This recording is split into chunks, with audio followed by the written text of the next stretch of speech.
we woke up one day to wire reports that were being sent around the world that Robert Fowler had been abducted, and his colleague.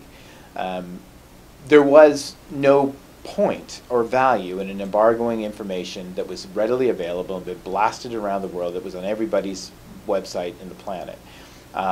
Because the whole point of an embargo is nobody finds out, that it's a total blackout on information. It's not a sort of, and the embargo doesn't mean, you know, limit, you know, try to really play down the information, or it's very quite binary. You're either all in or you're all out. So there's a full embargo or there's no embargo.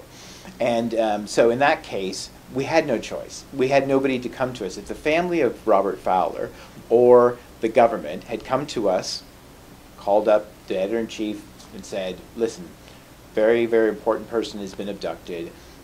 We believe quite strongly for this reason, and this reason, that if you publish that information, his life will be at risk, or make it massively more complex for us to get him back safely, we would have said, we will entertain that consideration. And we may very well have entered into an embargo on that basis. If we had that request, if we had been able to persuade ourselves that the reasons for that request were valid, we may have maintained that embargo. We would have, as we did in the Fung case, said, we're in, but if the embargo gets broken, we're out. So it's very simple. We're not going to have BBC publish, and we're not going to publish because we think that that's going to have some sort of meaningful impact. It's not going to have any impact. If somebody's publishing, then everybody's publishing.